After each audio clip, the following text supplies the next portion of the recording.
if staff is all ready, if CNET is ready to go. It looks like they are.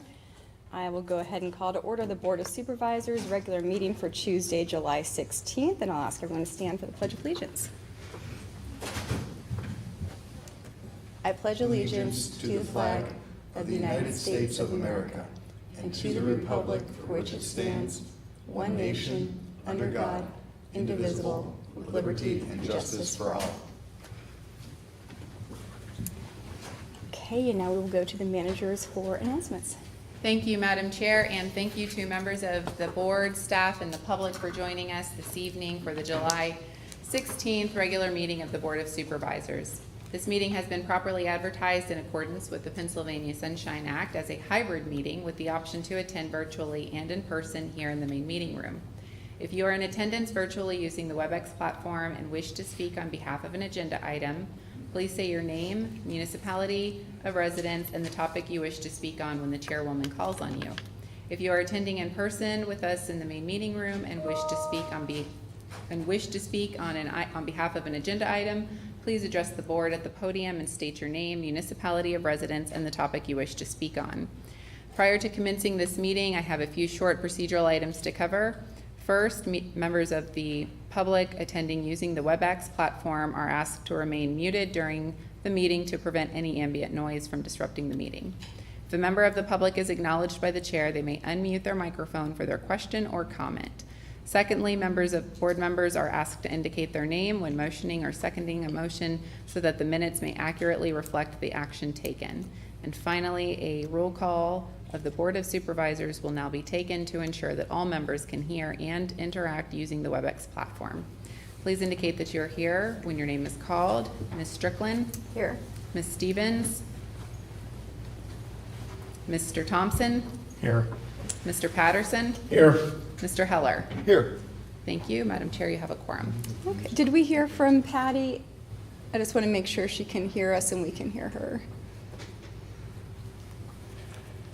I don't know if she can hear us. Okay, Patty, can you hear us?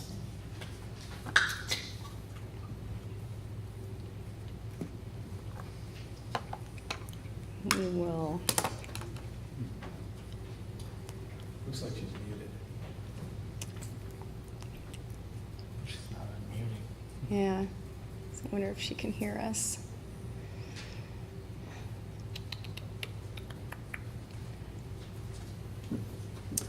Madam Chair, we can work on trying to contact Ms. Stevens. That sounds great. Thanks. So we will move on, and while we're in announcements, still I'll announce that we had an executive session on personnel on July 11th. Okay, and we will move to proclamations, and this evening we have a proclamation of the Township of Ferguson, Center County, Pennsylvania to recognize July as Parks and Recreation Month. And I will read that proclamation. Whereas parks and recreation programs are fundamental in the creation of unity between communities throughout the region, including Ferguson Township, and whereas Ferguson Township houses 13 well-kept municipal parks, each offering a wide range of amenities such as a variety of trails, sports fields, play equipment, pavilions, and more. And whereas the theme for this year's Parks and Recreation Month is Where You Belong, thereby encouraging community members to visit their local parks and celebrate the park and recreational professionals who foster a welcoming environment for those who visit. And whereas parks are fundamental in creating safe, accessible spaces to build connections, providing inclusive programs and services for all community members to participate in, and encouraging healthy lifestyles, and whereas the parks within Ferguson Township provide environmental space to build a healthy and active community, ensuring the health and happiness of all citizens. And now therefore, the Ferguson Township Board of Supervisors does hereby designate July 2024 as Parks and Recreation Month in Ferguson Township and urges all residents to visit their local parks this month. Proclaim the 16th day of July 2024. And would someone like to make a motion to adopt the proclamation? This is Matt, so moved. Is there a second? This is Patty, I'll second. Sorry about She's that here. being there earlier. No problem, thank you. All right, any other comments? No, okay, all those in favor, please say aye. Aye. Aye. And any opposed, say no. All right, thank you. Okay, we will move to public input, and this is an opportunity for comments on any items not on this evening's agenda. We'll go to the room here first. I see two. We can go to the front row first. If you could please come up to the podium and provide your name and township of residence. Thank you. Bill Keough, Ferguson Township. I'm not expecting a response from this request this evening, but I do want to make it. Would the Ferguson Township government be interested in hosting at the Baileyville Community Hall an information and discussion event concerning the Ward 1 location of an auxiliary Alpha Fire Station? And we're asking if staff and supervisors would be interested in having an information center or an information session scheduled for out at the community hall. All right, thank you. Thank you. Appreciate that. Okay, other public comment, please make your way up to the podium and give us your name and township of residence, please.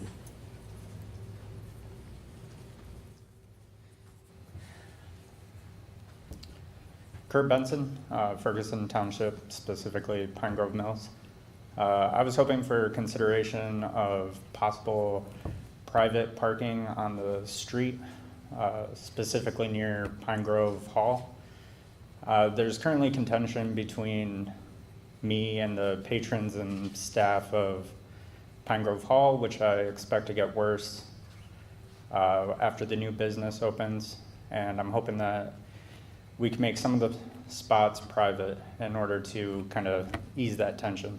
My understanding was the spot that's immediately in front of my house was preserved because of the house, and I was hoping to maintain use of it. And I'm sure that if I'm having the issue, it's going to extend to other residents. All right, Thank you. thank you, appreciate your comments. Any other, yes, if you could please make your way up to the podium. And we'll ask you to provide your name and township of residence. Janet Neff, Ferguson Township. I agree with Kurt.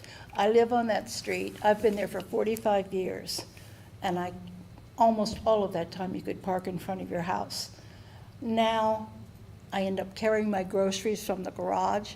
I think if we could even discuss other parking issues, it seems that parking has become a problem. And I think there are new businesses coming. I think we should be sure that they have adequate parking. And I know the last one, she asked, or was supposed to have 21 and she got 19, which is 2 that we could have used. So if we could get this on an agenda for one of the meetings, I would appreciate it. All right, thanks very much. Appreciate your comments. Okay, any other public comment in the room? Not seeing any, so we can go online. Not seeing anything there. Okay, so we'll conclude public input and we'll move to approval of the minutes. We have a number of sets of meeting minutes to approve. Were there any corrections or changes to note in any of those meeting minutes? If there's none, someone may make a motion to approve. This is Patty. Motion to approve the minutes that are listed in the agenda. This is Matt, I'll second. All right, all those in favor, please say aye. Aye. Any opposed, say no. All right, thank you. Okay, we'll move to authorities, boards, and commission reports. And this evening, we have a Center Area Transportation Authority report from Mr. Rob DeMeo, who I see online. Certainly, so memo's been supplied, I think, as part of the agenda, and I'm here to answer any questions, or, I didn't have anything further to add than what was on the memo. Great, thank you so much. Yep, your report was attached. So questions or comments? We can start on this end. Nothing? No. I have none here. All right. Okay, not seeing any, and Patty, just feel free to raise your digital hand there if you have anything at any point. You're not good, thank you. Thank you, okay. All right, well, thanks so much, Rob. We appreciate your report and you serving in that role. Okay. Under special reports and acknowledgements, we have our diversity, equity, inclusionary activities and acknowledgements calendar. And this month we have French American Heritage Month, Parks and Recreation Month, and Minority Mental Health Awareness Month. Now we will move to COG and Regional Committee reports. Up first is Parks and Recreation Governance Committee with Patty. Thank you. There really isn't much to report. At our last meeting, we sort of got stuck again on the repurposing of the Parks Capital Committee. And who was in favor of that and who was not.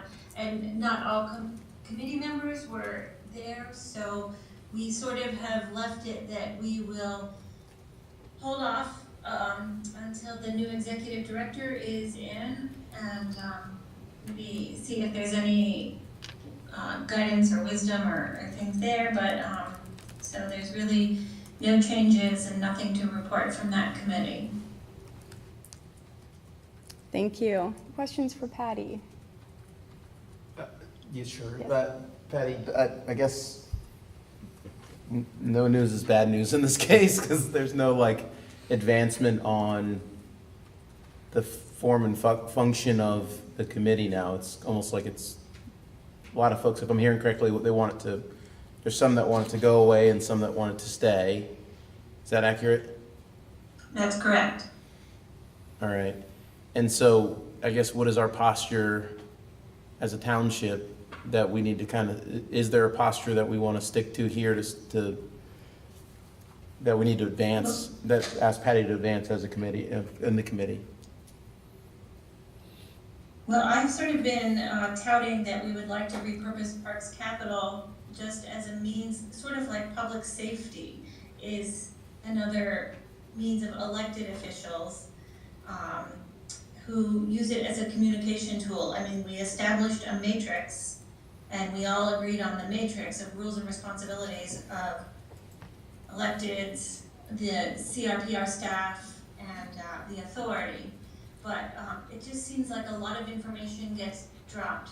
There's communication loopholes. So I've been really really pushing, keeping Parks Capital, just repurposing it more as a communications, not necessarily having to meet all the time, but just to be elected officials, another set of elected officials that are generally in touch with the Parks Authority on a regular basis. Whose decision is it to keep this committee? Like, why is, does Patty need to fight this fight, or is this? Well, I'll just add too, like when, as Patty said, when the matrix was approved and we all discussed the idea of phasing out that Parks Capital Committee, we were ones, and Patty did voice that in the committee, that wanted to retain some form of elected representation at COG on parks. So because, primarily because of the investment that we make. And so we had discussed at a prior meeting here, calling it a budget committee or something like that, and also possibly even just having that committee meets, much like it does now, just as a joint meeting with the authority. That's often how they meet now. And so those were things that we had discussed and had consensus on here, and that's what Patty's been voicing at that committee. So I think what I heard too was, if some recommendations come out of that, then allowing the new executive director to have time to learn about the function of both the authority and the Parks Capital Committee, but also staff, how they're reporting, who they're reporting to, and kind of taking this pause, this unfortunate pause on governance meeting and progressing there to allow the new executive director. So that's, definitely something we can comment on, and I would suggest that that would go to executive committee. I'm supportive of that. I think that's a fair idea to give the new executive director the opportunity to come in, and may be beneficial having somebody new come in and say, this is how this looks to me. Here are some ideas of how we could move forward. Because there are very significant disagreements in that governance committee about even the scope of the governance committee. So it's very difficult, as we've said from the start, which is why there is a governance committee. So, because this is also complex. So, I think if we have suggestions here to forward back to Patty, but also because that touches so many things, I would say too, where it's relevant and appropriate, we can feed that back to finance committee and back to executive committee. And I would imagine at some point it would also touch on HR, because they're going to have to talk about how staff is reporting and who they're reporting to. So all that There said, had been yeah. a suggestion by one municipality that we just appoint a supervisor to serve on the authority. And Omari, I think you and I talked about that. That's not possible for us. Just let's change our charter. Referendum. So, and the idea of having the authority, it is complicated when other municipalities have an elected official as their authority representative. So they're having a different level of communication and access and voting on those things. So I think that is a discussion to be had within the authority, yeah. So I guess my question is, do we know of any forcing function other than, well, is there a forcing function that says this has to be decided by a certain point or anything, or does this just, could this last in perpetuity, this discussion, without a forcing function? It sounds like it could.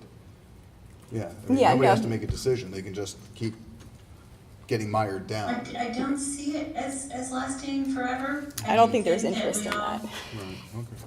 I think we all want to see some sort of resolution. We just don't feel like we need to, we don't feel the immediacy to resolve it right now, so. Okay. That was my only. Yeah, I would think that would be the avenue to stop it. Nobody wants to see, that committee continue. I think the people who are on it want to be able to produce recommendations and have some conclusion there, so. Thank you. But, yeah, great questions, and thanks, Patty. No, thank you. Okay, we'll go to CCMPO Coordinating Committee. There is a lot of information included in that agenda, so I'll just touch on a couple of things. We had an update on the State College Area Connector. Within the agenda is a link to the Pell study that was completed, and other updates. The 2023 to 2026 tip was approved. Committee adopted the 25 to 28 tip. There was some update on the active transportation plan, and again in the agenda is a link to the survey results from the MAP exercise that was done. I think those are the major highlights. Again, there's always a lot for those included in the agenda, and usually a lot of links too, and they do also provide a follow-up memo. So if you don't receive that and would like to, I can let you know how to get that. So, any questions on CCMPO? And if not, we'll move to facilities was canceled, climate action was canceled, public safety was canceled, so we will go to finance with Matt. All right, so finance, and I know there was some overlap with Lucy's agenda as well, so I don't know if we need to bounce anything off with that one. But a couple highlights that I wanted to bring to everyone's attention. If we look, again, the report is in our agenda. First thing is we will be using the EIT, Earned Income Tax from CTA, for the 2025 I'm sorry, for 2025 and 2026 beyond for the budget. So we are moving away from the DCTE report and using EIT. That was a major one that passed through.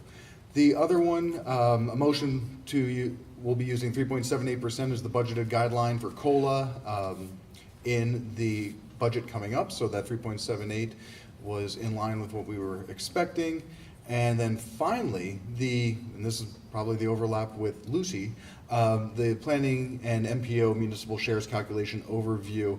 The Finance Committee consensus was to use the fund balance, 50% of the fund balance for 2025. So essentially, we are going to be dipping into that, at least that's the proposal, is to use 50% of it for 2025. And it seemed as though, leading up to the conversation, that municipal managers were on board with that as a kind of a one-time use of it. And, yeah. Oh, one other thing I did want to draw your attention to, going back to the budget guideline, and I apologize for missing this. One of the things that I'm excited for is that the Finance Committee at COG is putting together what I will call an a la carte menu for the budget discussion. In other words, here's the list of everything in the budget. What do you like? You like it all? Yeah. Do you want stuff taken off the menu? Good. Take it off the menu. So they're teeing up a little bit of a more direct conversation is how I'll phrase it here, with a spreadsheet that the that COG Finance is putting together. So I'm kind of excited about that because it will be black and white in front of everybody what the items are on one sheet. That was It wasn't everything in like the that report. before. It was a little more obscure, Yeah. I would say. I would say, well, there was a kind of like a whiteboard exercise where everything was listed out. And you could see, it was an Excel spreadsheet. Did Rich talk about that? So you could see as you would cross things off where it changed. So maybe that's what's going to be provided to everybody ahead of time. Okay. Exactly, and this is Yes. where you can see everything change, and you can go, okay, where do we want to be, and let's have a conversation about that. Add this, take this out, etc. Yeah. But it sounds like they're leaning into the idea of having a more thoughtful discussion around that in advance and during the time. So they're anticipating some things to be struck or put in. Okay, good. And they'll combine things that depend on each other, so like you can't strike something that has to have something else type of I did not see those connections in. It was a draft spreadsheet of, by the way, we're working on this thing. It's like, oh, okay. That's cool. Yeah, Okay. all right, well, let's do that. Yeah. And it's great having a still relatively new finance director at COG who's really, Oh, kind of catering things to how, she thinks is most effective. And yeah. that's great. Okay, questions for Matt on finance? I only had a couple. So the guideline, that's only including COLA That's staff? COLA and insurance, except I think there was Okay. those two items that were in the 3.78. Okay, Yeah, but it's nothing else. okay. It's just So that portion of the equation. was there any discussion about a grand total of a cap? No. Okay. I mean, the cap, of course, is understood, before it has to go to general forum, but there was no discussion around that. Okay, so again, that's kind of up to our, yeah. that's- And Yep, this is, aware. an issue with, kind of a semantics issue of having this guideline where that's status quo is that guideline, so that keeps everything running. So it'd be interesting, and what we've discussed in years past, is having an additional guideline for a cap on increases. So that wasn't raised. And, okay, I would suggest, or request maybe that idea, because that had been raised before, particularly from Ferguson, who was not supportive of where the budget ended last year. So Yeah. knowing that the guideline is just current operational, expenses and staffing. So I would Duly noted. yes, suggest that. And then just with Lucy, so I won't go over it then. So with that, was there and I can discuss this a little bit later, was there a discussion in finance of the breakdown of staff time between local and Yes. regional? Because there is an increase for our contribution. The increase that we saw, and general without the fund balance being used, it's about 11% since 2022 to 2025, and that's in the report.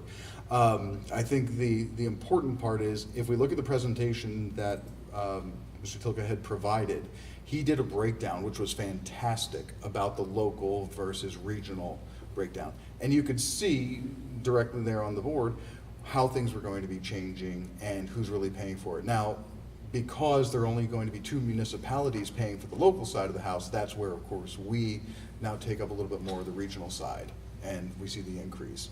But it was, I don't recall the specific numbers on that one, but again, it was this observation from a lot of the finance committee and myself where, yeah, this is complicated when you start splitting these things out. So Mr. Tilke's presentation on that did shine a light on some of the local and the regional things. But again, we were looking at, even without the fund balance being used, an 11% increase over 3 years.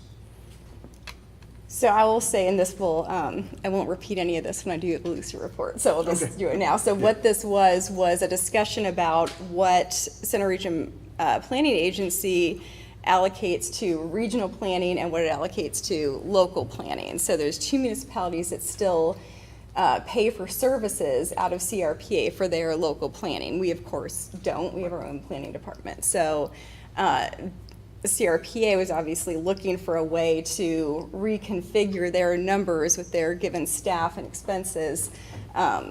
What I expressed at the Lucy Committee was, I feel like we've generally been satisfied with the services over the past couple of years for what we get. So having such a large increase in our contribution was concerning.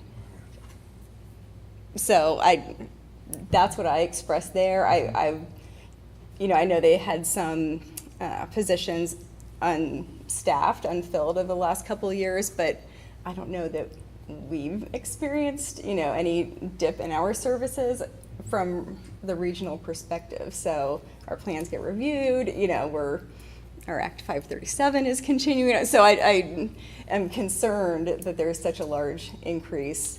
I've been expressive about, considering removing local planning from CRPA. We dedicate a great deal of time talking about local planning, how it's paid for, where everybody's time is divided. So I had said that again. So I guess I would just say. What's the math there? It's complicated, but it is all included Pull up the between the whiteboard. finance agenda and the Lucy agenda. You can see the entire presentation, and it was repeated at both the Lucy meeting and the finance meeting.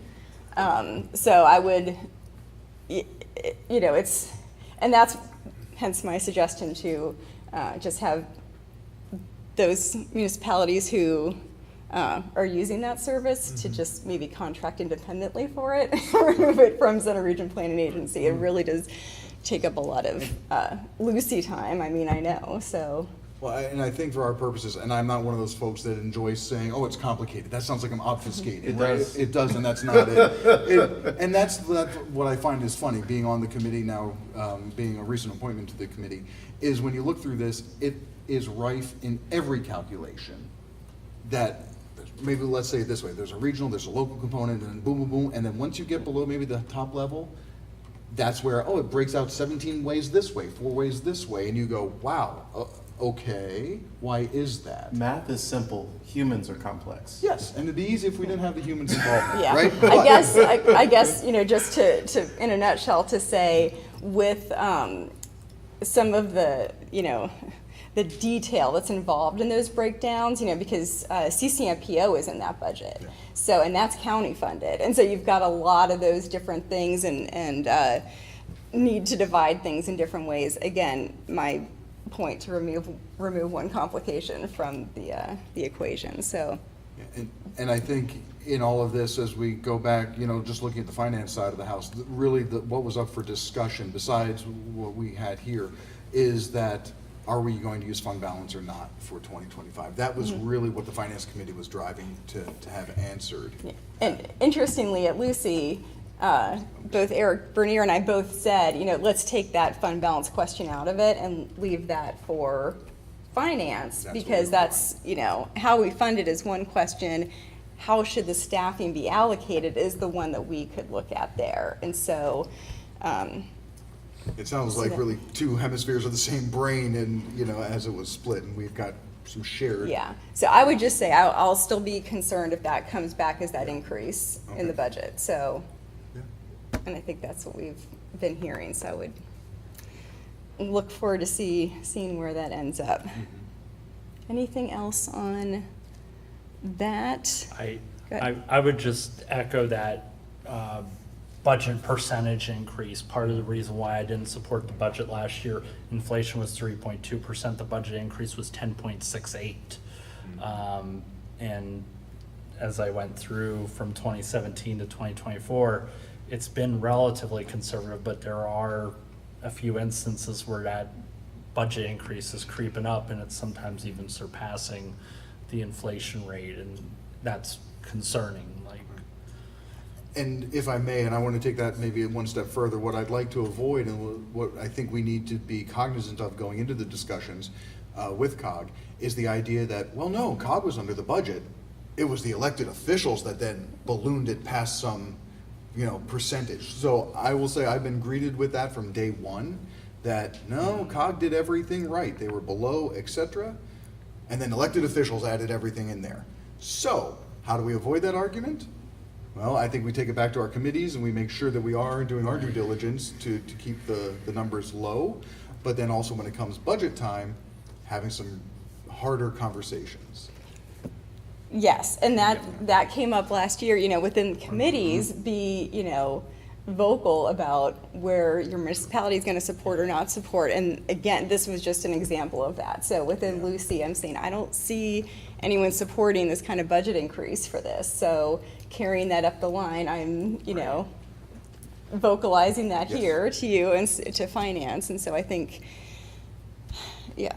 Got to be cognizant when you're in those committee meetings, and then also being willing to have those hard discussions at budget time, because I think it's kind of like, the salesperson, like, oh, you want to have this, you want to have that, and you can say yes, but at the end of the day, when they're telling you your bill's going to be $2,000 and you only wanted to spend a couple hundred, well, yeah, because you said you wanted all those upgrades that we just talked about. So just trying to be able to think through those and even be willing to say, you know what, maybe like your example, maybe I don't want a Cadillac this year. Right. And then the last point on that would be when a municipality sends back comments on the draft budget proposals for the finance committee to really, to go through them and see, where everybody else stands on those. I know they did some different kind of weighted comment thing, but we are our own municipality, so our own comments should still be considered, so. You're just hitting on all the topics I want to keep talking about, but one of the things, again, that we have to be aware of is, yes, after going through that experience, it was clear that unless multiple municipalities weighed in and said, we don't want something, and individual municipalities' comments were taken, I would say, at a lesser value. Yes, and that's problematic, yeah. Right, so how do we have a better conversation with other municipalities in advance to say, could you get on board with this? Could we have a conversation, et cetera, before? Well, and that can happen in the Yes. finance committee meetings. I mean, that should be public discussion, and, and so, not ignoring, but downplaying one municipality's comments when we got to the end of last year, that's part of that problem of not having full support for the budget. So, the reason to have this conversation now in July is because you're going back into these meetings. You'll have one not in August where you're starting to lay down those steps of how we're going to be reviewing the budget and that kind of thing. So bringing this up here now, arming you with, opinions and ideas and what we'd like to see, I think there's time then. It's not October where, something's already in print. It's not going to change. But there is not a lot of time, and this is going to be a slow pull back on the pendulum to bring it back. And I'm cautiously optimistic that we'll see a different conversation this year, and I'm more optimistic for next year's budgeting conversation. I think this is a slow turn on some of these things, Yeah. but I'm optimistic. Very good. All right, anything Yeah. else on finance? And I'm totally optimistic too, minding you that the budget nearly failed last year. Rather see success at the end than a setback. Absolutely. So, Yeah. Good. Well, thanks very much. Oh, no, thank you. Okay, we will go to Parks Capital Committee and joint meeting with the authority. Patty, anything on that? No, because the authority did not have a quorum there, and, the only thing that we, in the line of budgets, the only thing that we, as the Parks Capital Committee, did vote and move on was to, recommend to the executive committee that we have a Millbrook Marsh Boardwalk discussion on the next general forum agenda, so that we as a body can discuss how much money we're willing to put forward, because it feels like the authority is moving with the Millbrook Marsh Boardwalk Advisory Committee. There's lots of discussions and meetings happening, and before they get too far, I think it's fair to let them know, let the authority know where we as a body, general forums, that is, want to, what number we want to send for that. So that was our only action item, was to make a recommendation to have it on the agenda. Great, thank you. Okay, questions for Patty? I don't necessarily want to go down this track, but you said there was no quorum. If I recall correctly, has this occurred before this year? It was the authority that did not have a quorum, Okay. not us. Our Yeah. Parks Capital Committee did. Yeah, I remember there was some other meeting where, a quorum wasn't met, and I find that unfortunate because I think there is some very vital and important matters that need to be discussed. Yes, Jeremy, and that's sort of part of the reason why I feel like, to go back to the other committee, the governance committee, is that there are times where not everybody can come, and so more communication is better than less. So I agree with you, yes. My only comments are related to Millbrook Marsh. I'm excited to hear that this is going to come for discussion in front of General Forum.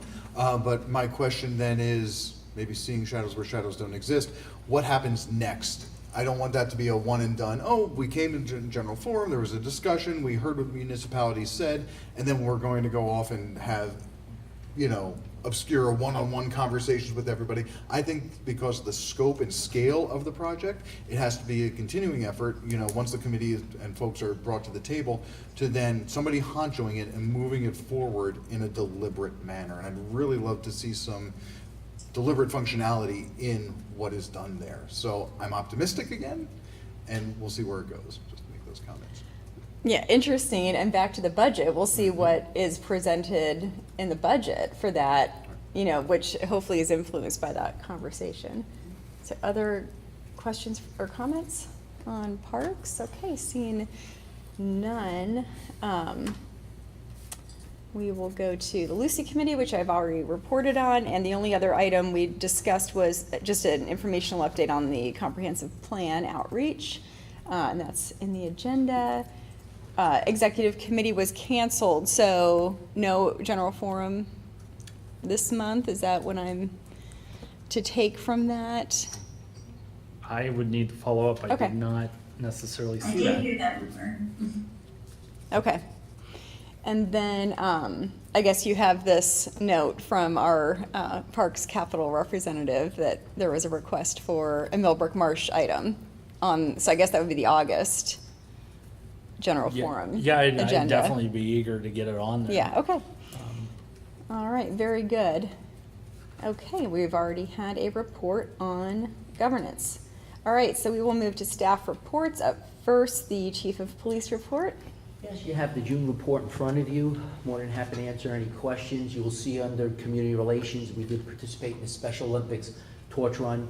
We also participated in the Touch a Truck event by Center Region Parks and Rec, which was an outstanding event, very well attended. again, with our park walk and talks, and then the community block party at Overlook Heights. So very pleased with our community activity, and as events come about and we're able to do staffing, we will fill those needs. Thank you. All right, questions for the chief? Nothing. I was just going to note that in our last meeting in communications to the board, I had shared that I've had communication about increased elder scams over the telephone, and so had brought that to the board. Wanted to also share that with you, and feel free to follow up with me in any way. So I just wanted Absolutely. to And we share could that I've push something received out that. on Facebook, just an awareness. Fantastic. Absolutely. I appreciate that very, very much. Okay, we will move to planning and zoning. Sorry. I'm sorry. So I guess all in all, any trends that you're seeing kind of month to month, year to year? I see calls are up, but some things are down, some things are up, but it's just kind of the ebb Absolutely. and flow. Nothing that stands out of the ordinary. Okay. I'm gonna ask this one more time because I forgot the answer, but the ordinance, That falls under the planning and zoning. okay, and is that in there? I don't remember seeing it. Where are those numbers on like ordinance kind of enforcement?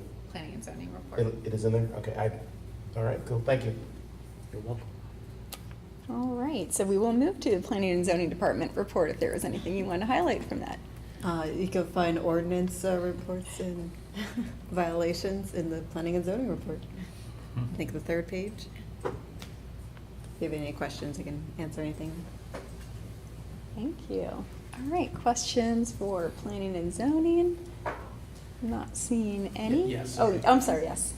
In trends here, month over month, kind of year to date, what are you seeing from an ordinance perspective? So we actually just started tracking these in this format with our interim planning and zoning director, John Trant, asked us to start looking at these. So we've only been doing it for 2 months, so we haven't been able to see trends yet. So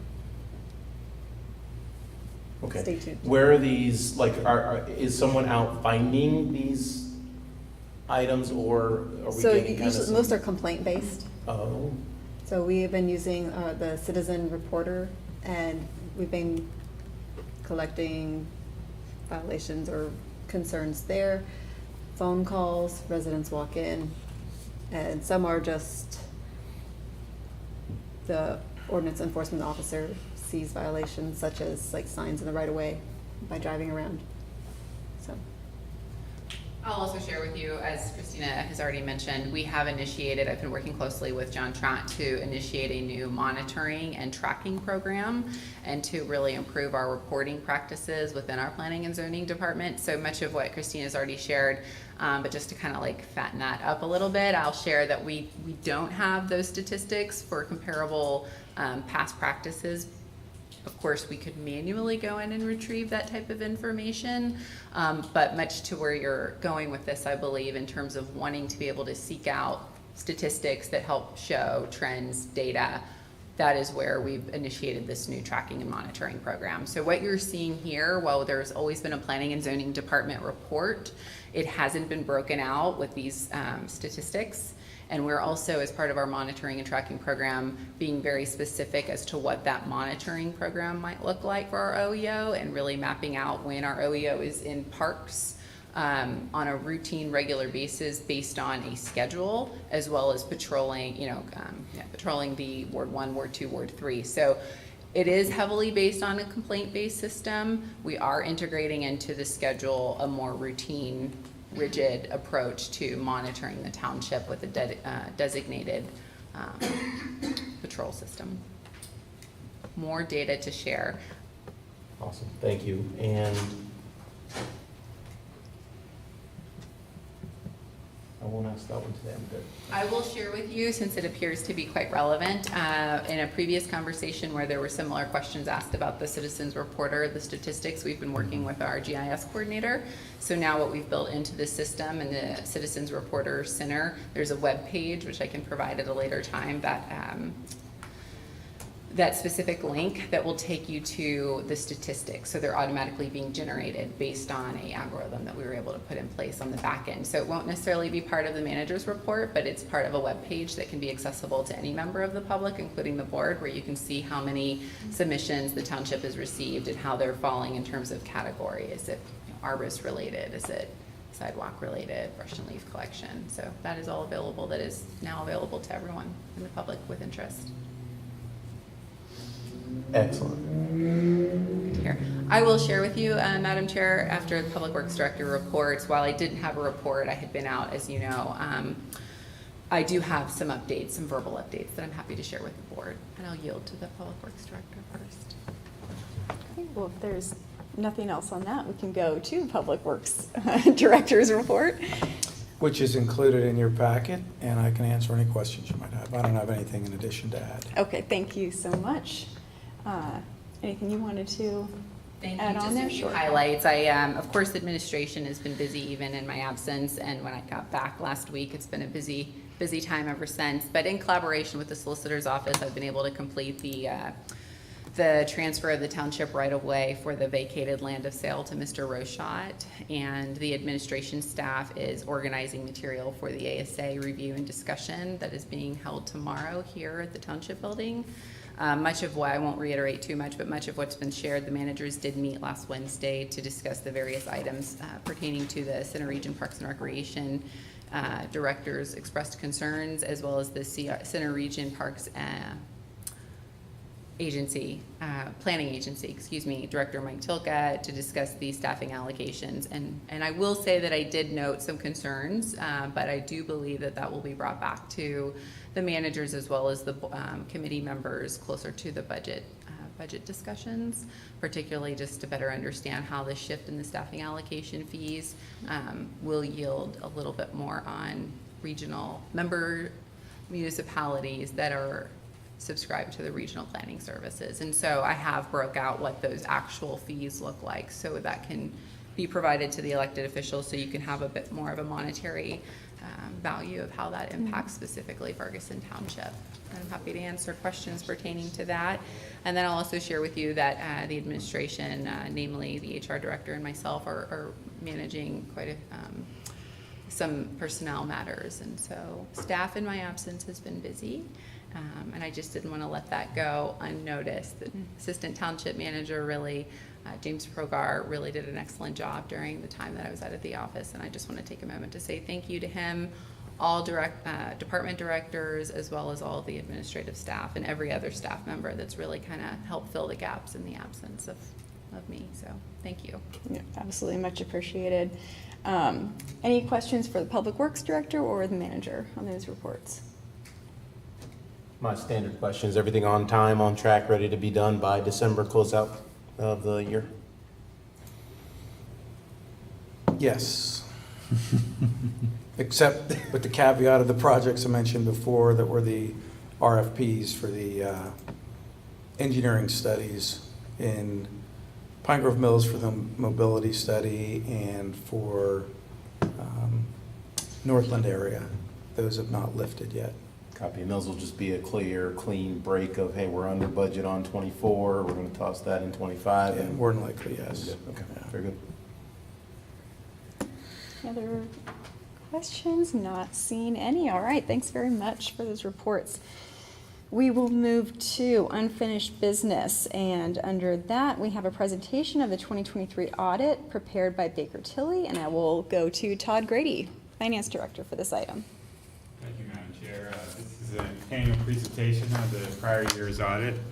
It's provided to the boards. It allows you the opportunity to ask questions of the township's auditor. We have Christine here tonight from Baker Tilly, and the 2023 audit will be filed with the DCED and provided in your packet is a copy of the audit. There's no findings or observations or corrections. So.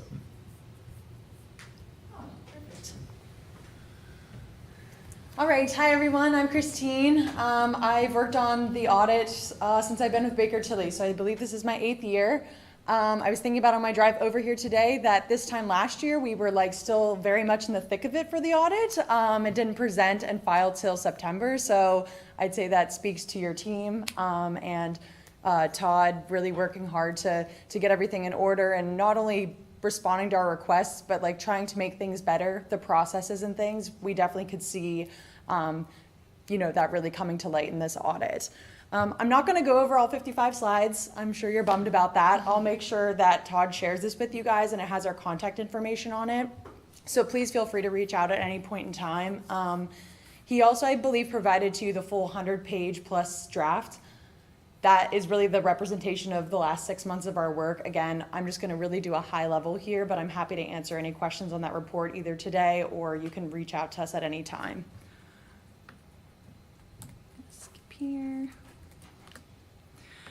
So I specifically wanted to point out, last year for your 12/31/22 audit, there was a compliance finding related to not reaching or meeting your debt covenants, meaning that you have to submit your full financial statements by October 1st of the following year. That was missed in 2022, so that got 2021, sorry, so that got reported in the 2022 audit. Ever since that had happened, I think that was kind of with the shuffle of Eric leaving, some turnover in things. I know Centrise at the time had got a third party involved to kind of set up an additional internal control to make sure that doesn't happen going forward. And it did not happen for the filing in 2023 either. So I'm happy to report that kind of gets removed off the report for this year. So that's always a good thing. And when we, wrap up everything, and if everything gets approved tonight, this week, Todd or whoever can go ahead and just submit that. You don't have to wait until, the October 1st deadline there.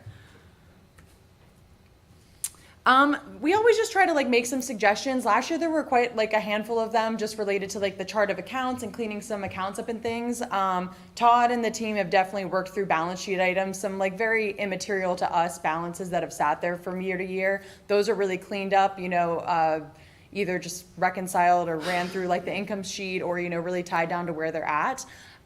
Just kind of our one comment for this year, now that the stormwater fund is really up and kind of running, getting the fees and getting the projects going, just really considering, and at this point you might have already done this, when this is really related to 2023, but just considering your fixed assets and maybe putting a policy into place for what a fixed asset looks like for a stormwater, because the stormwater is an enterprise fund, and without getting too technical, it's got a more complete balance sheet than your government-wide funds.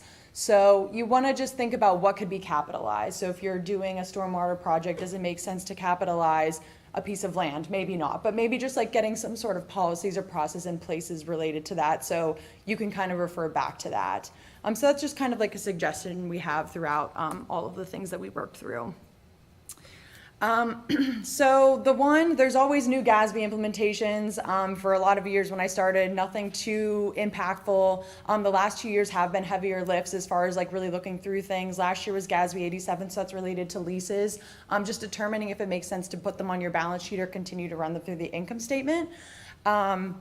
Which I believe we just had the COG one related to that, so that didn't change for 23. The 2023 implementation is the subscription-based information. So what we do there is we look at all of your softwares that you apply to, all the ones that you have. We kind of see if they're material to your statements and if they also belong on your fixed asset as a right of use subscription and a liability. So really it's going to net zero. It's just for the readers to say that you basically have control of that asset while you use it. So the only impact that you had for 23 was related to your police software. You do have some other softwares that met the requirements but were very immaterial, so it didn't make sense to work through that process to put it on the balance sheet.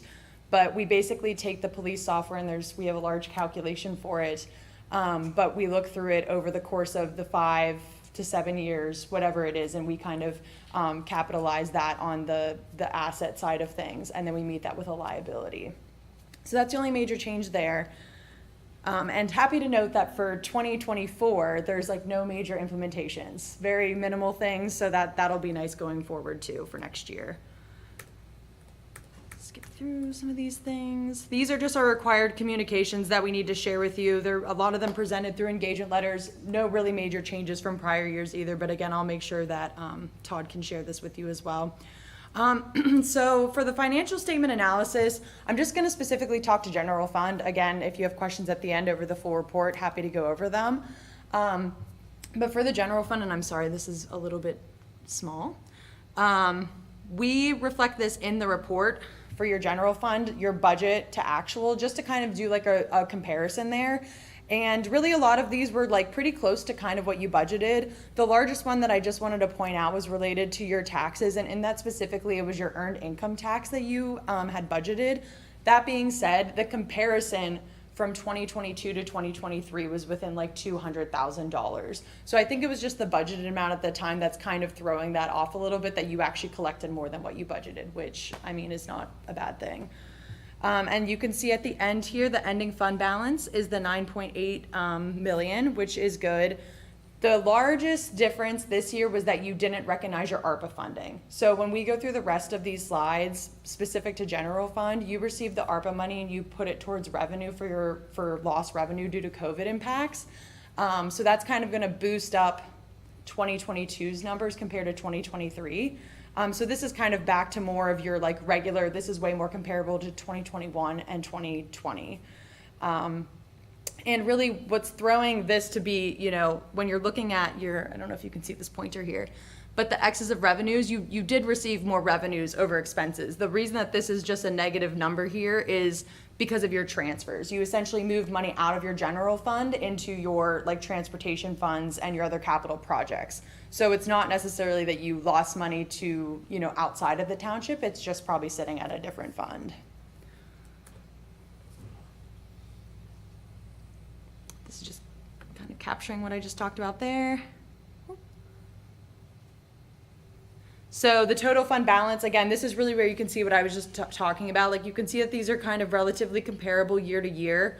And then that 10 is really being lifted from the 8.2 because of the recognizing of ARPA in the prior year. And this is just another kind of bar graph talking about your taxes, like your revenue by sources. And again, the only one that's really the major difference, and I'm sorry, this is so small, but it's this purple one here is going to be your intergovernmental, which includes the ARPA in 2022 that was not received in 23. And circle graph for circle graph lovers. And then these are going to be the GASB impacts, like I said, that will be for 2024, but in most cases, these won't have any impacts on financial statements related to Ferguson at all. And then we just have some trending challenges and opportunities that you guys can look through that I can share with Todd. So I don't know if you guys have any questions. That's an extremely high level of everything that we did, but we really dig into each of your funds and look through everything.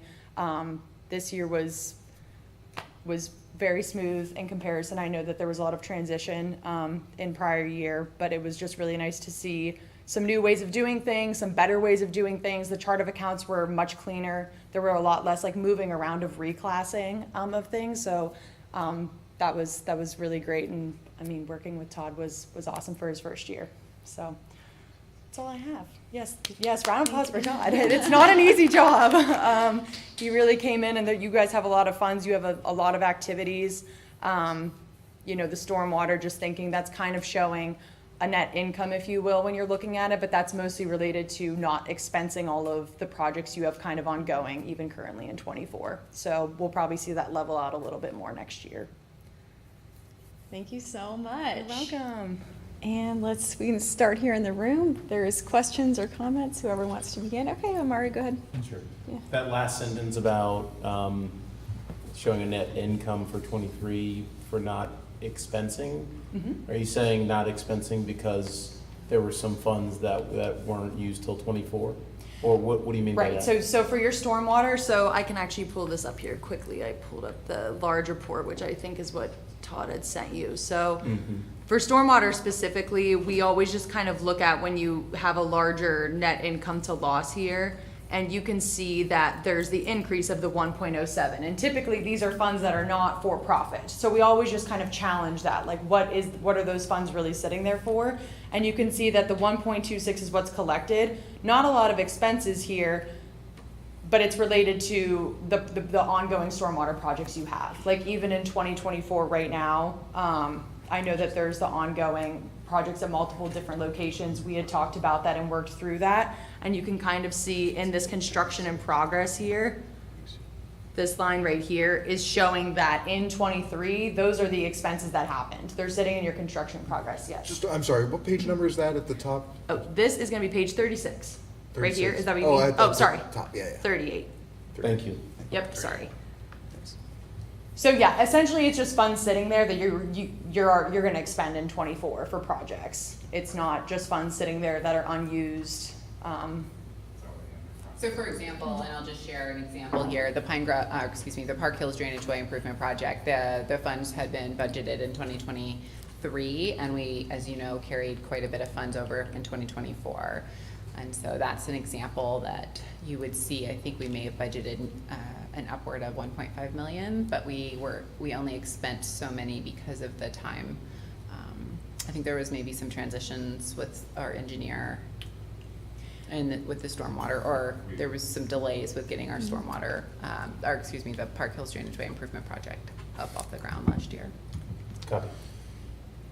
Second question then is, you had another kind of comment about there wasn't as much moving money and reclassing. Mm-hmm.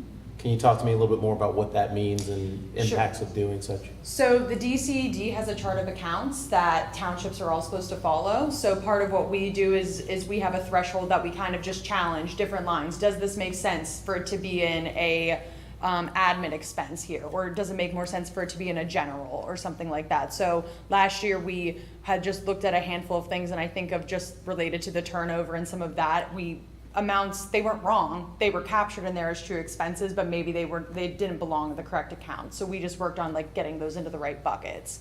So I know that Todd and Centrise had set up internal controls and things in place to make sure that whoever's filling out those expenses are falling in the right places, so we don't have to do that, which will just capture a better idea of you month to month of what's actually being expensed. Okay, so you've audited Ferguson for 8 years now. Mm-hmm. Are you saying that for the prior 7 years, there was a bunch of moving stuff, and then this last year, there wasn't a lot of movement because of the new controls? So I'll talk a little bit about the detail, what we did on the back end. So she's only seeing the result of the change that was made. So I can talk a little bit about that change that we made, which was intentional to support the auditing process.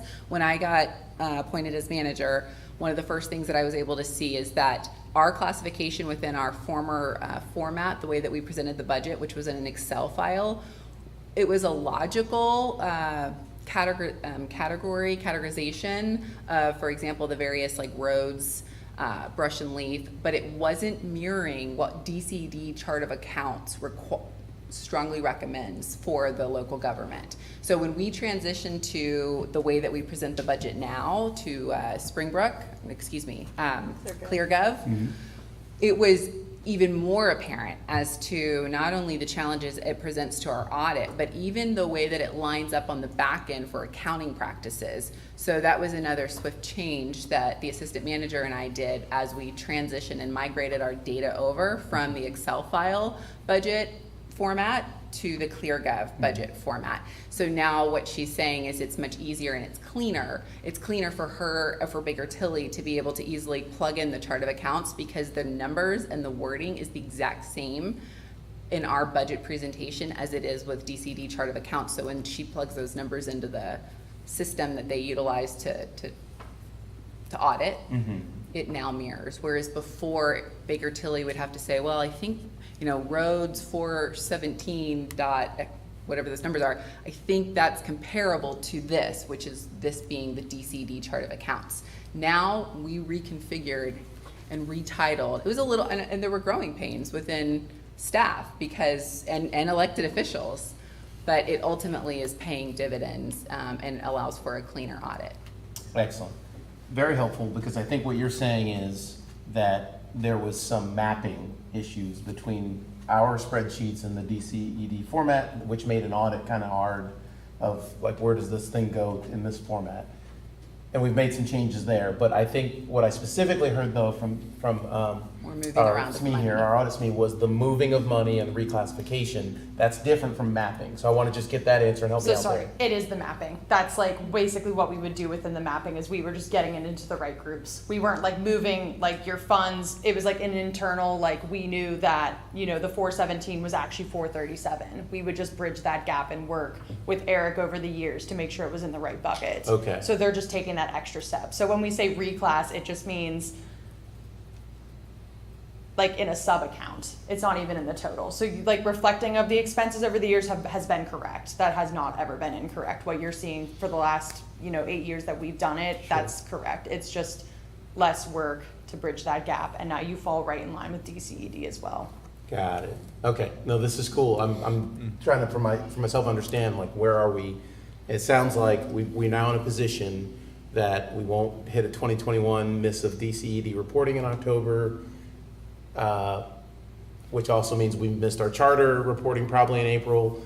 We probably have a chance now next year with all the mapping right and upfront that we're going to hit April 2025 of an audit completion. Yeah, so there's like a little bit of not miscommunication, but over the years what happens is Ferguson is on a generally accounted accepting principles, so they're on accrual basis. So what happens is to try to meet that April 1 deadline is, I'm not going to say impossible, people used to do it, but what the problem is that you run into is that if we try to get everything and file everything by April 1, Todd could get a bill if you have large construction progress, like projects going on, he could receive it after April. That's a material amount that happened in the prior year that we audited, and it's going to now you have to have a restatement to like fix that, to adjust that. So what we try to do to balance this out, which is what we've done over the years, is we try to, and we can definitely try to get back to it again for next year now that everything's a bit more settled, is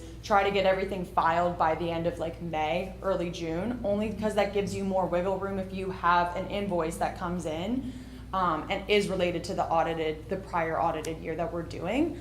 And what we kind of do, because there's no proper extension, if you will, for the DCED, is we have connections there with all of our townships, and so we kind of go out and we send an email explaining the situation. They're on a full accrual basis, and we've never had any problems with that. They just put that in the file that it's going to be on its way and it's coming in. The end of September, you have 2 deadlines for that. The first one is the debt, which that's no problem, and then the second one's going to be the annual financial comprehensive report, which is this 100+ page report. It gets submitted to GFOA, and that's also a September 31 deadline. I don't know if that answers your question. It's a little bit, you have 3 submissions essentially. Yeah, respectfully, I disagree that you can't hit April because of some weird thing that comes in from 2023 3 months later. Like, no contractor in the right mind would submit an invoice 3 months late, respectfully. It does happen. I get it, but like, there should be penalties for things like that. And Okay, and I we mean, need a policy thing to adjust there. Right, and I guess could be discussed internally, that if we wanted to try to push that forward, and the risk is just that if you did have projects ongoing, that it could potentially have a restatement and you have to refile and do things if something does happen. So, because we issue a DCED report that follows that gets submitted, so we have our opinion on that. So if there's a material balance that now comes in later, I agree with you. I think that that's crazy that it would happen, but it does all the time. Yeah. Then what happens is we have to refile and audit those numbers and resubmit everything, and it's extra work, it's extra time. You have to like make an adjustment with the DCED and kind of go in and do that. So, I mean, that's kind of, depending on if you have projects, if we're comfortable with it, if you are, I'm not saying it's impossible. I'm just saying that that's kind of the risk that you run if you have larger ongoing projects. I appreciate that. And bottom line is this has been great work. Thank you. I really appreciate the mapping adjustments such that you've got some time to kind of not have to spend time figuring out what goes where. It's all mapped for you and ready to go. So then, my questions are done. Thank you, Madam Chair. I look at this at a rather high level as kind of a scorecard. Are we in the red? Are we yellow? Or are we green? And my interpretation is from everything that we're in the green. And this is and when I say green, our finance and our group here under Todd's direction is doing well, Yep. and that we don't have anything that's going to land us on the front of the Wall Street Journal. Right. Yes. Okay. I always do say we do not look through every single invoice, right? Like we look through everything that's material, and we have, so like there are things that could be missed that are small, that are immaterial, but as far as materially stated, everything is correct, and we issued an unmodified opinion, which is the cleanest opinion we can. So that is a green from Yes. us. And I just want to say, again, hats off to staff and Todd, under your leadership. Well done. Thank you. I was gonna say maybe not Wall Street Journal, but City and State Top 100 Finance Directors in 2024. In a good way. Great jobs, Todd and staff, and just appreciate that and doing a lot of really good things and keep it going. Thanks. Patty, anything? No, just echo what Jeremy and Matt had said. Kudos to the staff, and thank you, everybody. All right, thank you so much. Of course. And thanks Thank you for for having me. your presentation. It is very easy for us to understand, and the public, the way you presented it. So I do really, really appreciate that. And of course, thanks to Todd, James, and Centrise for all of your work, including the work last year, as we've said, transitioning to ClearGov and what a difference that's made, and that can't really be, overstated what a transition that really has been. It's a huge lift, Yeah, so. right, and we're getting used to it. Yeah, right, yes. So, but it's definitely worth it. So, thanks very much. Please feel again. free to reach out with questions. Happy to discuss deadlines and things more, and we can pull John on. He's sorry to miss the partner today. He had another engagement this evening, but he's available too. That was great. Thank you. Thank you. All right, and we have a motion in the agenda, if someone would care to make that. This is Matt. I move that Board of Supervisors accept the 2023 Township Audit. This is Amari, second. All right, any other discussion? If not, all those in favor, please say aye. Aye. Aye. And any opposed, say no. All right, thank you, everyone, again. And we'll move to new business under the consent agenda. We have a number of items. Anything to be removed for discussion? And if not, would anyone care to make a motion to approve the consent agenda? This is Patty. Move to approve the consent items listed in our agenda. This is Amari, second. All right, all those in favor, please say aye. Aye. Aye. Aye. And any opposed, say no. Alrighty, okay, we will move to discussion on the draft 2025 to 2029 capital improvement plan, and we'll go to the manager. Thank you, Madam Chair. I actually am going to go ahead and kick this over to the Assistant Manager since he did so great in the presentation and facilitation of the discussions as part of the special meetings. Great. So go ahead, hand it over to James. Thank you. Thank you. As required by the Township of Ferguson Home Rule Charter, Section 3.03, presented as the draft 2025-2029 capital improvement plan to the Board of Supervisors for consideration. Over the 5 years, the plan proposes a total of $29.6 million in expenditures and over 99 projects. For 2025, there are 40 proposed projects that total expenditures of $5.7 million. The plan requires general fund contributions to the capital reserve of $454,000 in 2025, $850,000 in 2026, $754,000 in 2027, $5.3 million in 2028, and $903,000 in 2029. The proposed draft 2025-2029 plan was presented to the Board of Supervisors and discussed at 2 special meetings on June 26th and 27th, 2024. The draft CIP is included in the agenda packet and reflects the comments made by the board at those meetings. All changes have been made concurrent with those comments, and the board is now asked to approve the draft plan and authorize a public hearing on the document. All right, thank you. So let's go, we'll start with comments. Whoever, Matt had his hand up first, Yeah, so we'll start here. I feel like in a way, one of these things is not like the other. 2028. Could you just, the 5.3 million, maybe provide a little information as to why that one is such a balloon, and if that is just us moving things to that year or what happened there? That's the fire capital. That's the fire capital. Everything is in 2028 for fire capital, so that's where you're sitting at. That It's jump. 4.7. Yeah, 4.7 million fire capital, 2028. Noted. Thank you. On the radar.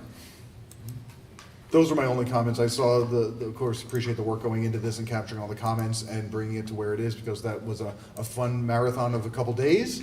And again, always appreciate staff's willingness to dive into this and provide detailed information to help support the decision-making that's going to be happening. So thank you. Jeremy? Yeah, just want to thank staff and, appreciate, all the discussion. And Centrise, you have a great team, a very great team. I know. Thank you. Great. Nothing to add, thank you. Okay, Patty, anything? Nothing to add, thank you. All right, and it seems like everything was incorporated that we had flagged and changed, which, was done over a series of those 2 meetings. Yeah, just great appreciation to staff, especially that turnaround that occurs between the 2 days of meetings and getting us geared up for all the flagging and discussion at the end of the second meeting. So I know that's a lot to take on. So, Would you take a motion? And so, yes, I will take a motion at this time. This is Matt. I move that the Board of Supervisors authorize advertisement for a public hearing on the 2025 to 2029 Capital Improvement Plan. This is Omari, second. All right, any other discussion?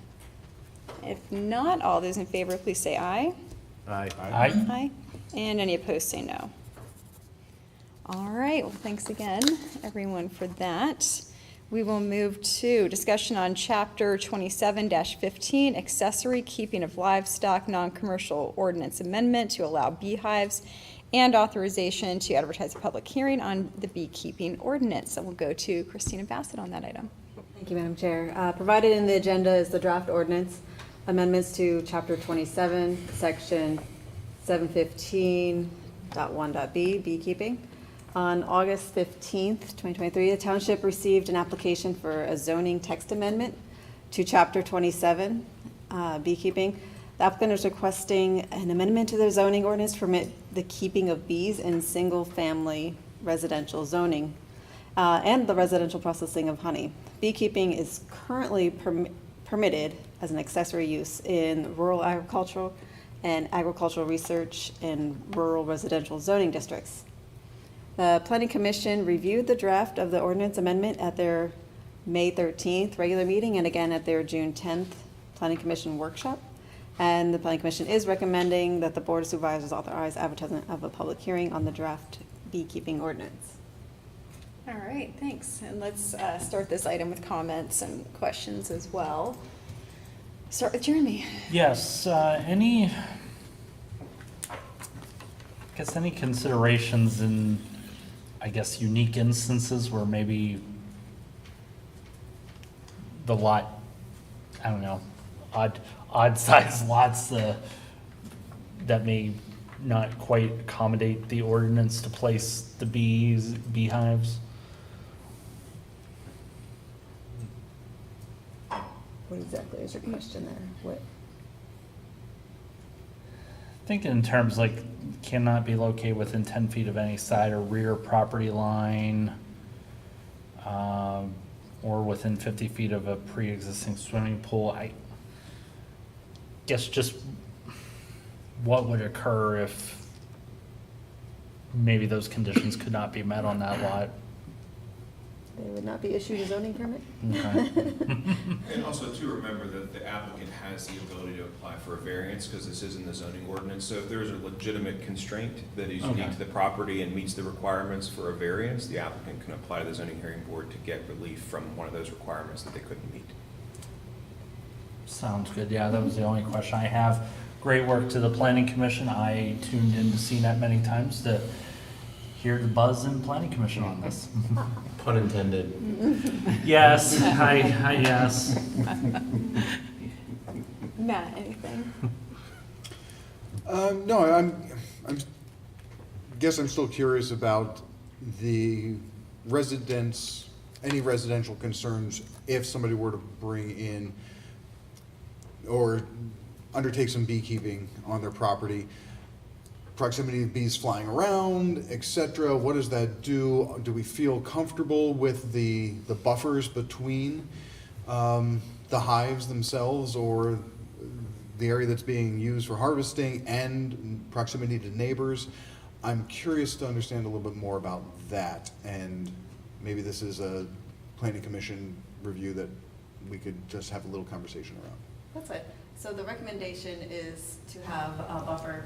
Hold on, I'm looking at exact numbers here so I can quote properly. So the hives are to be acquired 10 feet from the property line. They cannot be in the front lot, the front yard. As Jeremy said, 50 feet from an existing swimming pool, as that's a water source for bees. There's also a requirement to have a flyaway barrier that directly directs the bees up to a height of at least 6 feet, away from an average height of persons.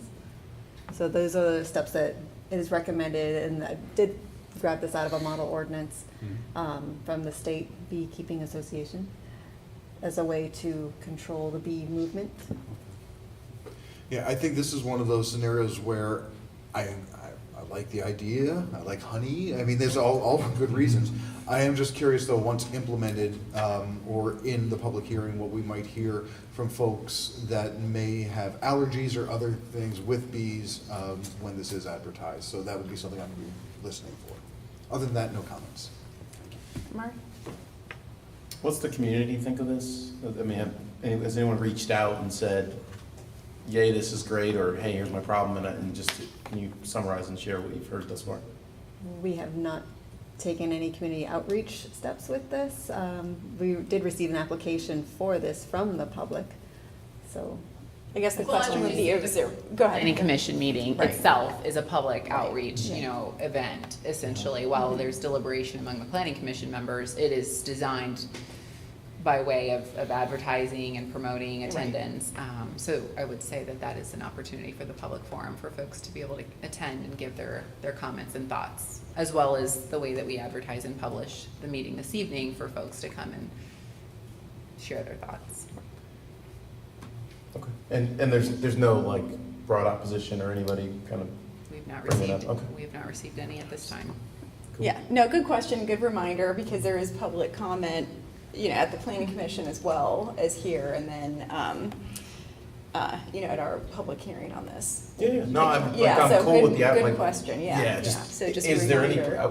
before we got If to you've the ever- advertisement and we got here and then like, this room is filled with people that are like, what are you doing, don't do this. Right. I just want to make sure if there's anybody that's brought up, kind of their concerns early, There you go. that those concerns have been addressed as early as possible, so that I'm not sitting here with this impossible choice where people have, jumped up and have a problem. So I just want to make sure, and it's not impossible, it's possible, it's a no for me when people like fill the room and go, no, don't do this, right? Like, it just doesn't, so I just want to get ahead of it. I'd like us to get ahead of it as a team, that, hey, everybody's on board, we stacked hands, there's nobody that's gonna come off the top rope with an elbow and say, no, I don't like this. That's where I'm. Well, we'll have the public hearing, so anybody can come to the public hearing and express anything, so. And I'll just say in advance, I probably have maybe a higher bar for folks to get over with this because I am allergic to bees. So I need to hear something that says, look, this is why this is okay. Yeah. And even drag me out there and take a look at it, give me an experience. Why does science say that this is all right and that, we're not increasing the likelihood that somebody's going to get stung? That is something that I'll be looking for. So I would just consider that without the ordinance, there is no regulation. And so a property owner could very well have a beehive and it would not be regulated. The ordinance allows for the township to have a sense of regulation. And I will note that we require only European species of honeybees be permitted. And to note that European honeybees are shown to be non-aggressive, whereas African honeybees are very aggressive. So European honeybees they don't want to sting you. They want to be your friend and go to your flowers. But And I want to be their friends. Again, and this is why I think it's just good information for public to have, so folks like me can be like, oh, that makes sense. Where's the honey? Where do I buy it? You know, if you get a home occupation permit, they can sell it. That's right, that was even outlined. Thank you. And Patty, anything? No, I have nothing to add except for a groan to Jeremy's joke. Thank you, I appreciate that. Okay, I guess my only, well, I was gonna note too, I guess, back to Matt's comment, and the purpose and applicability, compliance with this doesn't, if there's a nuisance colony, somebody can still, take some action, and this isn't saying, if there is a problem there, this isn't, this article should not be a defense to a proceeding alleging that a given colony is a nuisance. So I think that's some severability there, and as I read it, and if I may, that's the same type of thing we see on noise ordinances that we have, et cetera. We allow to a certain point, but if it's a nuisance and there's other things, then it's handled differently. So makes perfect sense to me. And then my question was going to be on enforcement with that type of bee, because that was noted. I guess, are they distinct in some way that it's easy to tell what? They speak French. To those that know, yeah, so beekeepers are required to get a permit from the state as well, and they are the ones that follow up, and they have the right to inspect the hives twice a year. Oh, okay, great. All right, well, that answers all of that. Okay. Very interesting. I mean, the whole process has been very interesting. So, okay, do we have any other questions or comments on this? And if not, would someone care to make the motion? This is Matt. I move that the Board of Supervisors authorize advertisement for a public hearing to amend Chapter 27, Section 715.1.b, beekeeping. This is Patty, I'll second. All right, any other discussion? Seeing none, all those in favor, please say aye. Aye. Aye. And any opposed, say no. All right. Okay, we'll move to discussion on Chapter 22, Subdivision and Land Development, Part 3, Section 303, and authorization for advertisement of a public hearing on subdivision and land development ordinance amendment. We'll go back to Christina. Actually, this is going over to Mr. John Tran. Back to John. Planning Commission has been providing some good feedback on this ordinance and working with staff to develop this amendment. I'll give a little bit of background and then we'll talk the specifics.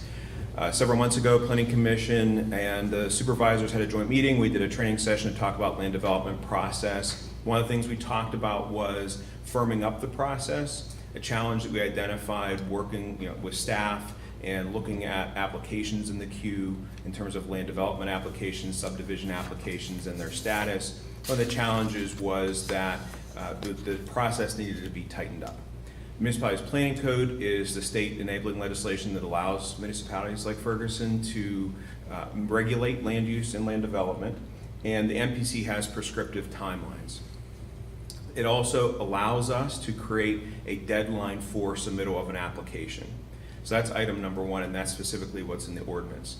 But I also want to talk about the work that the Planning Commission has been doing with us to help restructure their meetings, because that also ties into adding this predictability and structure for the processing of applications.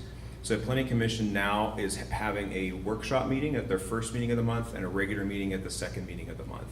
The workshop meeting is intended for discussion of ordinances such as this, presentations by an applicant who has an application in the queue, so it gives the Planning Commission an opportunity to review the information before they are being asked to act on it, to make a recommendation to the board on an ordinance or an application. So marrying those two things together in terms of everybody now knows that the Planning Commission has a workshop meeting and then a regular meeting, and then now with this amendment, if it were to advance to a hearing and be adopted by the board, there will be a deadline for submittal of a land development application or a subdivision application 28 days prior to that workshop meeting. The Municipalities Planning Code prescribes how long we have to review an application. And I think, as I said in technical terms at our training, very bad stuff happens if we don't take action within that 90-day time frame that's prescribed. So one of the challenges is when you have a rolling submission, like is in your current ordinance, There really is it's a challenge to manage those application timelines, because I can submit an application today, I can submit an application tomorrow, I can submit an application next week, I can submit an application the day before a planning commission meeting. And that clock for the municipality's planning code starts at the next regularly scheduled planning commission meeting, so which that 90 days starts the next day. By giving us this 28-day window prior to even going to the planning commission, staff can do a review, third-party consultants can do a review, there can be a back and forth with the applicant to get additional information. We then have all that information to take to the planning commission at their workshop meeting. They provide their feedback and input, and then they can consider the application at their following regular meeting for action, or they can table it. Giving us that 28-day window sets that first step in stone. Right now it's rolling, so the language just says you have to submit an application with these things. We're now saying that application has to be in 28 days prior to that planning commission workshop date. So there's lots of pieces that are coming together. This is just one specific piece of that puzzle, but it's a really important one.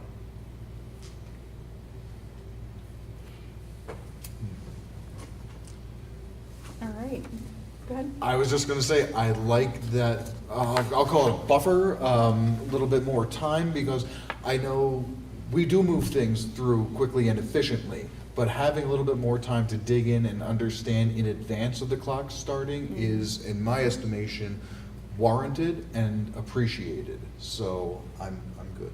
Thank you. I have heard and I quote, Ferguson Township is difficult to deal with as it relates to developing. And I've always suspected that I've had a couple suspicions, and one of them is just simple blocking and tackling, getting through the process. Got some others, but this is one that you're tackling right now of, okay, anybody can go to this and map out exactly when something's going to get done. And when I submit on this day, then here's the next step, and we are done. So I'm one up you here. I more than like it. I love it. Thank you. This is awesome. Yeah, I think this is a good process. I really like it from the perspective, it does even sound like these plans will get to planning commission even a little bit sooner, I know. Exactly. Planning staff has done a great job. When you get a plan, you're making sure it's ready for the planning commission to look at. And I was gonna say, our planning commission loves looking at those plans. I've been a part of, both Lisa and I have been a part of very lively discussions over the years. Yeah, and you brought up a point that I failed to mention earlier, that another piece of that puzzle is increased visibility to the applications. So no longer will we be recommending that the planning commission table an application or not even bring an application to the planning commission if we don't think it's ready. If an application is submitted, it goes through the process. Now, an application may need more time, there may be outstanding issues, and it may be in fact tabled, but that's all going to be front and center in front of the planning commission. And then ultimately the board, you'll see in the amendment, one of the other pieces here is if there is an extension of that 90-day clock, that comes to the board for an acknowledgement so that we all know this is why an application is outstanding. They need more time to address X, Y, and Z. It's not sort of hanging off in the shadows somewhere. Yeah. All right. Can I add Oh, yeah. that, from a staff perspective, I get calls from engineers asking, when can my plan be on the planning commission agenda? And in the current way we do things, I don't have an answer. So this will actually give me the ability to say, okay, well, you submitted on this date, you will be on the August blah blah date planning commission meeting or whatever. So it definitely gives us more, I don't want to say power, but more Communication. Well, it's predictability Yeah. for everybody. Yeah, You know, yeah. I was looking applicants for the don't like- words, yes. Applicants don't like the ambiguity, they don't like applications that linger. Yes. Municipality, the township takes the shot if an application lingers, it's hard to know if that's warranted or not if we don't have a really hard and clear process. This ultimately benefits an applicant, this is not about making the process harder or longer or more difficult or cumbersome. It's here's the playbook, follow the playbook, you'll go breezing through. And we're creating checklists and providing those resources for staff, as part of a succession planning tool. So these informational materials will be on our website for the applicants to be able to access, but also becomes a tool internally as well. Yeah, that's great. Planning Commission also has a checklist now they'll first be using with applications at the upcoming meeting on Monday for their review. As part of improving the process. Thank you. Patty, any comments? No, thank you. I love it. I love cleaning up the process. Well, thanks so much to both of you for that information. Having been on the planning commission, like Jeremy said, just as soon as those come in and can be shown to the planning commission, it's just so beneficial to be able to see something ahead of time and to know what's been submitted and when it's going to be reviewed. And so I think, just like you said, the predictability is great, and the checklist for the planning commission. It's fantastic. So yeah, it's very good. I don't want to brag, but a former chair drafted at least a checklist at one point. I think we picked up where that person left off. It didn't go It was unused. requested. I furnished it. Very good. All right, does someone want to make this motion? This is Omar. I move to authorize advertisement for a public hearing to amend Chapter 22, Subdivision and Land Development, Part 3, review of preliminary plan. This is Matt, I'll second. Okay, any other discussion? If not, all those in favor, please say aye. Aye. Aye. And any opposed, say no. All right, well, thanks again. Okay, we will move to discussion on authorization for advertisement of a public hearing for an ordinance amendment to the parking regulations on East Pine Grove Road, and we'll go to Mr. Modiker. Thank you. The township received a complaint regarding inadequate sight distance of an individual pulling out of a driveway on East Pine Grove Road. When we received the complaint, the township engineer conducted a site study that is typical. The study indicated that to have a clear sight triangle, a number of parking stalls would need to be removed. In fact, it's 5 stalls, not 4 stalls, as is written in the report. That would be necessary to allow adequate sight distance to pull out onto Pine Grove Road at that location. And a draft ordinance is attached, as well as a sketch showing the proposed no parking restrictions and the location. Okay, thank you. Let's see, my map is coming up here. I guess we could start this one as well with comments or questions. I forget where we started last time, so we could start with Jeremy. Comments, questions on this? I kind of want a little more clarification what was being eradicated. I was having trouble deciphering that. Said another way, earlier this image blew up my Adobe. So there's, I believe, 2 stalls on one side and 3 stalls on the other. The drawing shows 2 and 2, but in fact, when we measure it in the field, they did fit 3 parking spaces in where there's 2 shown. It's an area that prior to our parking restrictions was unmarked, so parking was allowed. And we did our best to fill all allowable areas with parking stalls. That was kind of our direction. In this case, we did receive a complaint about sight distance, so then we go back and check the sight distance at the individual driveway, and as a result of that, parking would have to be restricted to allow the required sight distance. So we can see in the image and the agenda, the large black outlined area. So those are the spots that'll be removed. It's 2, and then like you said, it's actually 3. Right. Farther to the east. I guess that's in front of, the next property down, so. Okay. Yep. My only question, and again, thank you for the clarification of the 5, is it necessary to put in any no parking signs, or Is it just removal of the spots on the road? To address the safety concern, we would have to mark it no parking. We could remove stalls, but if we didn't have a parking prohibition, people could still park there. Okay. Yeah. All right.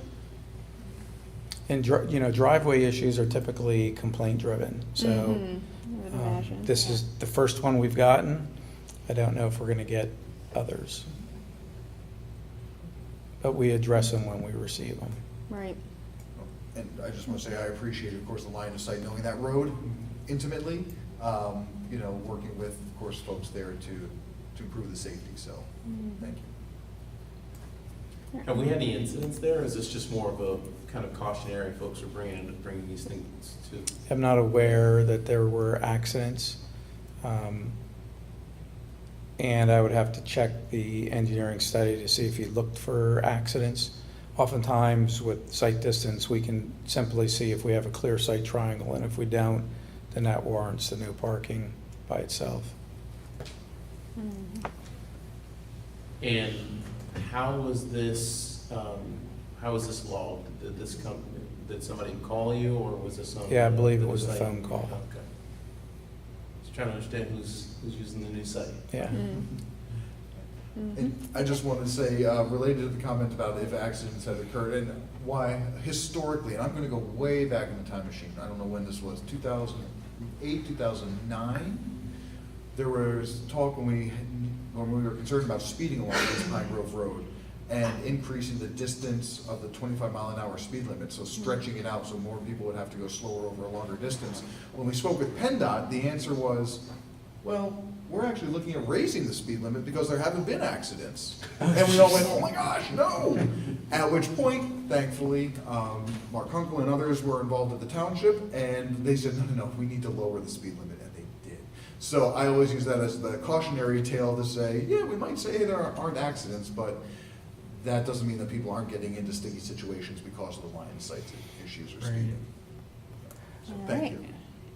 you. And Patty, any comment? No, thank you. All right, anything else? Would this be a little bit of a different conversation if it was a perfect world and everyone did go the speed limit on East Pine Grove Road? When we do our sight distance studies, we do it based on the posted speed limit. So if folks are speeding, Oh, okay. then it would exasperate Right. the issue. Right. Well, at least I'd never increase that speed because, again, can definitely make a difference. Anything else? And if not, would someone care to make a motion? I'll make a motion that the Board of Supervisors authorize staff to advertise a public hearing to adopt an ordinance amending the Code of Ordinances, Chapter 15, Motor Vehicles and Traffic, Part 4, General Parking Regulations, Section 403, Parking Prohibited at all times in certain locations. This is Patty, I'll second. All right, any other discussion? And if not, all those in favor, please say aye. Aye. And any opposed, say no. All right, well, thanks very much. Thank you, Dave, for that. Yep, thanks, you're welcome. And we'll go to communications to the board. If there's anything. And if not, Lisa, I'm sorry. yes, go ahead, I Patty. just, Yep. someone contacted me just about the growth of weeds in the, bank on the corner of Blue Course and North Atherton, and the growth of weeds at the old, Sutliff dealership at the corner of North Atherton and Erin. Okay. All right, thank you. Ordinance. Okay. Did they use the GIS system? It's so funny, Amari, I encouraged them to do that, but they did not want to. They felt more comfortable just telling me to pass on the information. I had been contacted about, as we heard earlier from public comment, the potential for having private parking along East Pine Grove Road, as well as other communications related to alternative types of housing for the Forgotten Middle, as I'm misquoting here, but for the Forgotten Middle. But that was it. Very good, all right. Okay, we have a number of calendar items here which stretch to Labor Day. I guess I'll highlight here a couple of items. The municipal mixer at Suburban Park is on July 31st. And hopefully a lot of people turn out for that. Should be a really neat event. And if there is nothing else, yes. Yeah, I did review the general forum meeting still on the calendar, so Okay, just keep okay. an eye on your email. I imagine if it's not gonna happen, you'll hear something later this week. All right, well, thank you for checking. Even the On COG that. calendar still has it. Okay, on, all right, so- well, thanks for checking on that. Yep. Okay, so we will keep an eye on that. And if we hear something, we can share that too. All right, if there's nothing else, I will take a motion to adjourn. This is Patty, so moved. And I will second, and we are adjourned. Thanks very much, everyone. Good night. Good night. Night.